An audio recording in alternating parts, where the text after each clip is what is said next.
define my self-love is looking in the mirror every morning and telling myself that I'm enough, and that embracing who I am, and if this is what I was blessed with, and if this is all I got, then I gotta work it, I guess. I mean, like, you have to be comfortable with who you are, and you can't be afraid.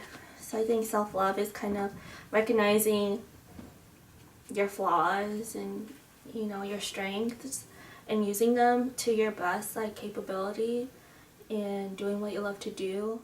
Self-love to me is having the confidence to do whatever you set your mind to.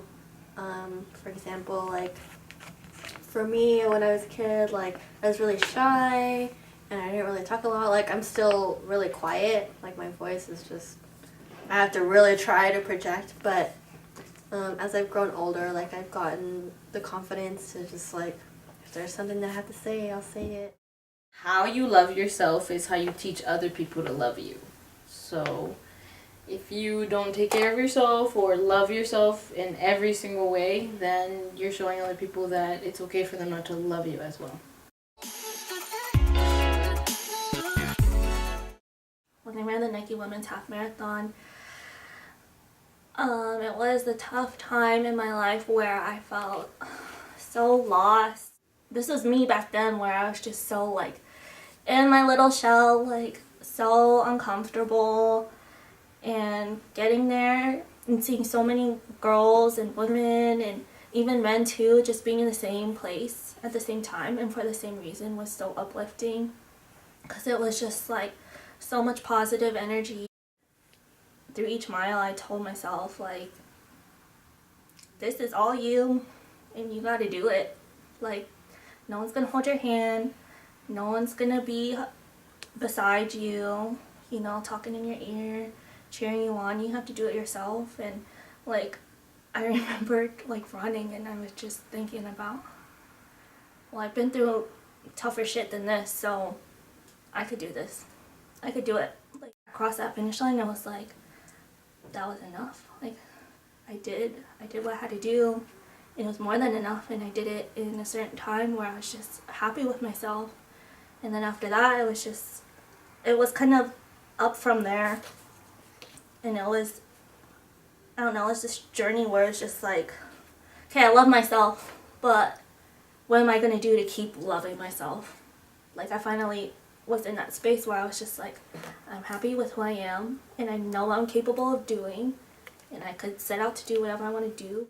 Growing up with my older brother, I was kind of always in his shadow, even though, like, I was a 4.0 student and all this stuff. My brother barely graduated high school, but he was like the older brother, you know, so everybody was like all loving on my brother. But for me, I felt like I had to really work hard to impress everybody, and then it felt like it wasn't good enough. Like, my mom would always, like, give me all this hubba jubba if I got like a 3.8 1/4 or something, and it just, like, it wasn't good enough. Okay, fine. If they don't think that I'm doing good or whatever, if they don't think that I'm a good kid for what it is, it's just like, I don't need to worry about what they think. It's just like, I know that I'm a good kid because I got into college, I'm doing what I want to do, so it's just like, I know now that if I just put my mind to it and believe in myself, then I can get there. When I moved out when I was like 18, I think it's like when you turn 18 and you're kind of like out of school, you're kind of like, what now? I wasn't really pushed into going to school, which I kind of wish I did, but I wasn't. So then I just kind of like was like, I need to survive by myself, and how do I do it? So I just, you know, started working and just did everything by myself, and yeah, and now through hard work, I pretty much everything I own or do since I was 18, it's all because of me, my two arms, and like, and my brain mostly. But yeah, that's kind of how gradually through the years I learned to just take care of myself completely in every single way. I wake up sometimes and I'm like, man, today is not the day. Today is not the day where I feel like I'm everything, or like that I could get up and be motivated. And then there's other days where I'm like, okay, let's do this. Like, let's get it done. So how I like keep tending to that self-love and keep feeding it, like any relationship, you have to work at it all the time, whether it's like with your friends or family, your boyfriend, husband, whatever, relationships with professors or, you know, managers at work. You have to keep tending to it and kind of always work at it. So what I do is kind of, I just find what makes me happy, spending time with family and working at relationships with them, like taking my sister and brother out, like kind of just spending time with those who make you feel so positive and make you feel so good. It does so much to yourself, rather than spending time with people who just drain the energy out of you. Like, it's really not worth it. So instead of like being mad all the time and having a temper, you can, like, I realized that I can just redirect that energy into like doing other things like volunteering and like really getting to work.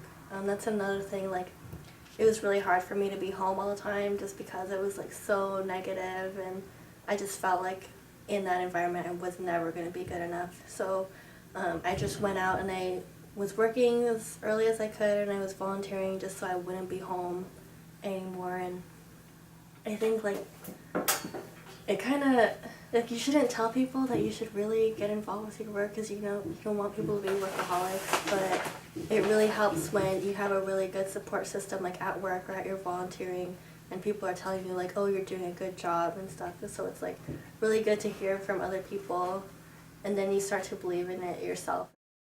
I like to stay very active. I pretty much do anything that I see and I'm like, ooh, that's cool. Like, I really love to hike. I like to go to the gym.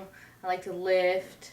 I pretty much try anything. Like, I started stunting with my friends on her bike because I'm smaller than her, and she was just like, hey, you know what, come. And I started doing that just like to do it for fun. I like to put my life at risk a lot of times just to, you know, get that feeling where you're like, I'm hella alive. Like, I could die like in 2 seconds. But you don't die, and then just realize that, yeah, I'm alive.